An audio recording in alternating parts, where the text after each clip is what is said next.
আসসালামু আলাইকুম বন্ধুরা, কেমন আছেন সবাই? আশা করি সবাই খুব ভালো আছেন। সবাইকে স্বাগতম FireCracker টেক চ্যানেলের আরো একটি নতুন এক্সপেরিমেন্টাল ভিডিওতে। তো বন্ধুরা, হাজির হয়েছি অসাধারণ কিছু এক্সপেরিমেন্ট নিয়ে। তখন কি হবে, যখন বরফের মধ্যে বড় বড় গর্ত করে সেটার নিচে ফায়ারক্র্যাকার ফুটিয়ে দেওয়া হবে, তখন বরফগুলোর কি অবস্থাটাই না হবে, জানতে পারবেন সেটা আজকের ভিডিওটি দেখলে। আর বন্ধুরা, আপনারা তো সবাই সুপার গ্লু ইউজ করেছেন, তবে আজকের ভিডিওতে আপনারা সুপার গ্লুর সবচেয়ে কার্যকরী ব্যবহার দেখতে পারবেন। তো আর দেরি না করে চলুন ভিডিওটি শুরু করা যাক। Number 5, firecracker and marble.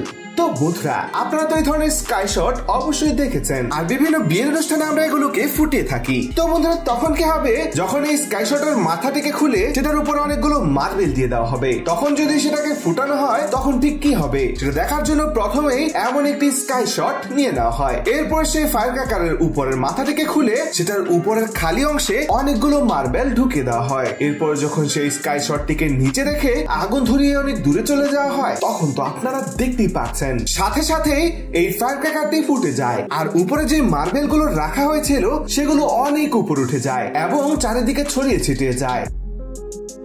Number 4, coin clean easily. তো বন্ধুরা, এক্সপেরিমেন্ট করার জন্য প্রথমে একটি গ্লাসের মধ্যে কিছু পরিমাণ লবণ নিয়ে নেওয়া হয়। এরপর সেই লবণের মধ্যে ভিনেগার ঢেলে দেওয়া হয়। এরপর যখন একটি ময়লা এবং অনেক দিনের পুরনো কয়েনকে এই মিশ্রিত ভিনেগারের মধ্যে এভাবে ডুবিয়ে দেওয়া হয় আর একদিন অপেক্ষা করা হয়, এরপরে তো আপনারা দেখতেই পাচ্ছেন কয়েনটিকে যখন উঠানো হয় তখন দেখা যায় যে কয়েনটির যে অংশ একদিন ভেজা ছিল সেই অংশটি একেবারে পরিষ্কার হয়ে যায়, তবে বাকি অংশটুকু তখনও নোংরা ছিল।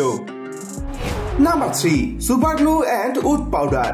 তো বন্ধুরা, সুপার গ্লু তো অনেকে ইউজ করেছেন, কোনো কিছুকে জোড়া দেওয়ার জন্য এই সুপার গ্লু ইউজ করা হয়। তবে এই এক্সপেরিমেন্টের মাধ্যমে সুপার গ্লুর আসল ব্যবহার আপনারা দেখতে পারবেন। তো আপনারা তো দেখতেই পাচ্ছেন একটি কাঠের মধ্যে ছিদ্র রয়েছে। এখন এটাকে ঠিক করার জন্য প্রথমে কিছু কাঠের গুঁড়ো এই ছিদ্রের মধ্যে দিয়ে দেওয়া হয়। এরপর সেটার উপরে সুপার গ্লু ঢালা হয়, আর এরপরে একটি সিরিজ কাগজ দিয়ে সেটাকে ভালোভাবে ঘষা দেওয়া হয়। আর আপনারা তো দেখতেই পাচ্ছেন এই গর্তটি প্রায় ভরে গিয়েছে। এরপরে আবার সেই গর্তের মধ্যে আরো সুপার গ্লু দিয়ে কয়েকবার এভাবে ঘষা দেওয়া হয়, আর এরপর সবশেষে কাঠটিতে বার্নিশ করার পর কাঠটি একেবারে পুরো নতুন হয়ে যায়।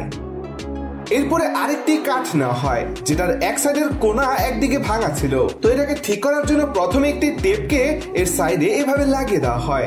এরপরে কিছু কাঠের পাউডার এভাবে এর মধ্যে দিয়ে দেওয়া হয়, আর এরপরে সুপার গ্লু গুলোকে এরপরে ঢেলে দেওয়া হয়। তো এভাবে অনেকবার সুপার গ্লু ঢালা হয় এবং কাঠের গুঁড়ো দেওয়া হয়, আর এরপরে সিরিজ কাগজ দিয়ে ভালোভাবে ঘষে দেওয়া হয়। আর আপনারা তো দেখতেই পাচ্ছেন এবারও কাঠের ভাঙা অংশটা একেবারে ঠিক হয়ে যায়। এখন তো আপনারা দেখতেই পাচ্ছেন মাঝে মাঝে কোনো জানালা অথবা দরজার কবজার মধ্যে যেই স্ক্রু লাগানো থাকে সেটা ঢিলা হয়ে যায়, আর যার কারণে দরজা অথবা জানালা অনেক নড়বড় হয়ে যায়। তো সেটাকে ঠিক করার জন্য প্রথমেই সেই ঢিলা গর্তের মধ্যে এই কাঠের গুঁড়ো দিয়ে সুপার গ্লু দিয়ে দেওয়া হয়, আর আপনারা তো দেখতেই পাচ্ছেন গর্তটি পুরো একেবারে ভরে গিয়েছে। এরপরে আবার ড্রিল মেশিন দিয়ে সেটাকে ছিদ্র করে স্ক্রুটিকে যখন লাগিয়ে দেওয়া হয়, তখন তো আপনারা দেখতেই পাচ্ছেন এবার আর সেই কবজাটি নড়াচড়া করছে না, সেটা একেবারে পারফেক্ট ভাবে বসে গিয়েছে। তো বন্ধুরা, আপনাদের সাথে যদি এমনটা ঘটে থাকে তাহলে আপনারা এই এক্সপেরিমেন্টটি কাজে লাগাতে পারেন।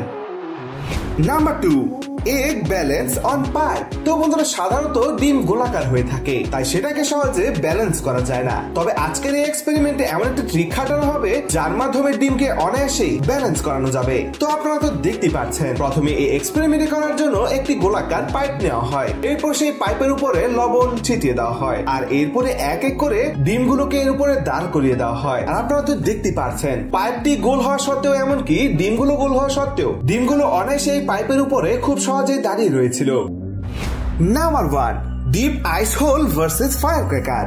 তো বন্ধুরা, এই এক্সপেরিমেন্টটি করার জন্য প্রথমেই বরফ ছিদ্র করার মেশিনের মাধ্যমে জমে থাকা বরফগুলোর মধ্যে ছিদ্র করে নেওয়া হয়। এরপর সেই ছিদ্রের মধ্যে একটি ছোট ফায়ারক্র্যাকারকে জ্বালিয়ে পানির ভিতরে ঢুকে দেওয়া হয়, আর এরপরে তো আপনারা দেখতেই পাচ্ছেন ফায়ারক্র্যাকারটি পানির ভিতরে থাকা সত্ত্বেও ফুটে যায়। আর আপনারা এটাও দেখতে পাচ্ছেন যেখানে ফুটেছিল সেই বরফের চারিদিকেও একেবারে ক্র্যাক হয়ে যায়, যেটাকে দেখতে অনেক স্যাটিসফাইং লাগছিল। এরপরে এক এক করে অনেকগুলো ফায়ারক্র্যাকার এর ভিতরে দিয়ে ফোটানো হয়। ফায়ারক্র্যাকার গুলো যত বেশি শক্তিশালী ছিল, এই ফায়ারক্র্যাকার গুলো তত বেশি এই বরফগুলোতে ফাটল সৃষ্টি করতে পেরেছিল। তো বন্ধুরা, এরপর একটি রকেট ফায়ারক্র্যাকার নিয়ে যখন সেটাকে জ্বালিয়ে এই বরফের নিচে পানির মধ্যে এভাবে দিয়ে দেওয়া হয়, তখন তো আপনারা দেখতেই পাচ্ছেন এই রকেটটি অনেক সামনে গিয়ে যায়। এরপরে অনেক সামনে গিয়ে এবং বরফকে একেবারে গোলাকৃতির করে ফাটিয়ে দেয়। তো বন্ধুরা, এই ছিল আজকের 5টি এক্সপেরিমেন্ট। এই 5টি এক্সপেরিমেন্ট থেকে কোন এক্সপেরিমেন্টটি সবচেয়ে বেশি ভালো লেগেছে তা অবশ্যই কমেন্টে জানিয়ে দিবেন। আগামীকালের ভিডিওতে 10টি এক্সপেরিমেন্ট আবার আসতে চলেছে, তাই এখনই চ্যানেলটিকে সাবস্ক্রাইব করে পাশে থাকা বেল আইকনটিতে ক্লিক করে রাখেন, যাতে কালকের এক্সপেরিমেন্টটি আপনারা সবার আগে দেখতে পারেন। তো দেখা হচ্ছে কালকের ভিডিওতে, ততক্ষণ পর্যন্ত সবাই সুস্থ থাকবেন, ভালো থাকবেন, আল্লাহ হাফেজ।